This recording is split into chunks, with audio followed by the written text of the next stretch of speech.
Just going to hang on to second place. Well, he made a run at it for 3 or 4 laps. Darrell probably used his stuff up, realized I can't do it. Only way he figured he could get him is if Rusty made a mistake, and Rusty's enough a veteran, been around long enough, he ain't going to make a mistake. You got to give Wallace credit. He's pretty well worn them out here today. Yes, he has. He has dominated this race today. Fans on their feet. Here we come. And it's the white flag. Boy, I know Rusty's glad to see that. 1 lap to go. Stewart pushes the wall coming out of turn 4. One thing you can bet on Jeff Gordon, he is not going to give up. He's going to give it all he's got, and Rusty gets a little high off turn 2 over there. It's going to allow Gordon to close just a little. He's up at the closest he's been since we got into this run. 3 cars. By 3. That's it. Darrell, all I think Rusty needs to do is run that same line through 3 and 4 right around the bottom. I don't think Gordon can get him. Only way he can get him is if Rusty slips, and he's not going to slip. Looking for his first win in 2001.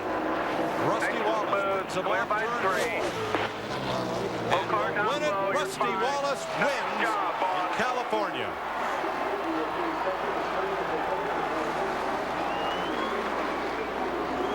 '27 cars finishing on. Good job, everybody. Great team effort. Way to kick ass there,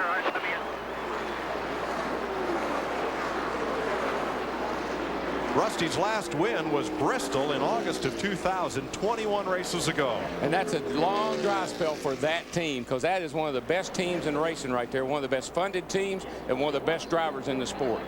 It's his 24th Super Speedway win and his 54th Winston Cup victory. It comes in his 536th career start. 3rd at Daytona, his best finish up until today. Jeannie?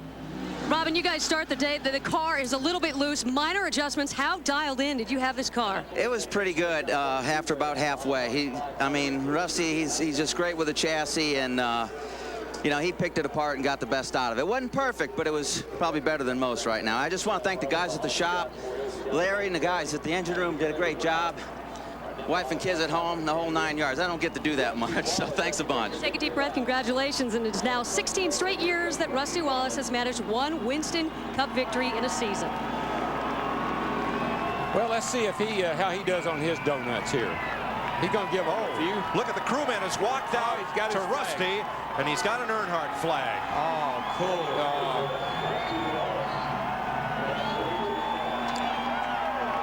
On what would have been Dale Earnhardt's 50th birthday, his old buddy and adversary, Rusty Wallace, will take that flag to victory lane.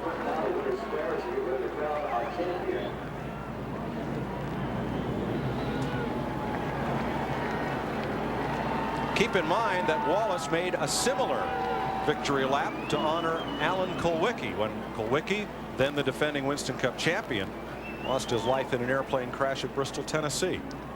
Boy, these guys, they raced each other hard, they respected each other, and they was great friends.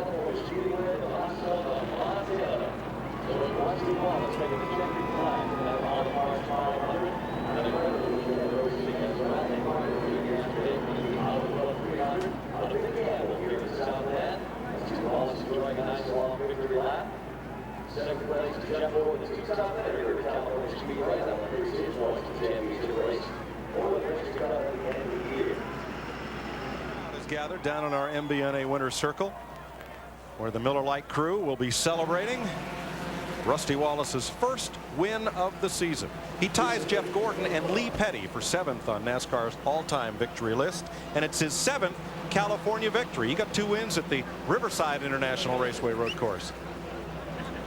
Rusty is a hard-working driver. He works on the car. He works very closely with the crew. Smart guy. Glad to see he's got some sort of head restraint system on there. And he's got his first win of the season. Matt Yoakum. Well, Rusty Wallace survives a 19-lap shootout. That mirror was full of flames. How concerned were you about holding them off? I was pretty consumed. The car was pushing at the end there. And Gordon's tough, you know he is, but we had a really good hot rod all day long, and I didn't know what to expect. I didn't know if he was saving something. He was able to work the top lane a little better than I was. But it was a great race. I'm real happy to get in victory lane finally. Man, we struggled with this tire and a lot of stuff, but man, this thing had big-time horsepower under the hood. Pit stops were great. It was just a neat day. You've said ever since Daytona that you were going to pay a special tribute to your fallen friend when you got to Victory Lane and Wilbur gave you the flag. Yeah, it was kind of emotional feeling because, you know, he's such a great friend of mine. It's such a great family, and I wanted to do something for him. I really liked to have old Richard Childress ride with me in that lap, but, you know, it took me too long to win. But it was a neat tribute. The fans were liking it, and I felt good about it. Rusty Wallace in Victory Lane on his fallen friend's 50th birthday. To Steve.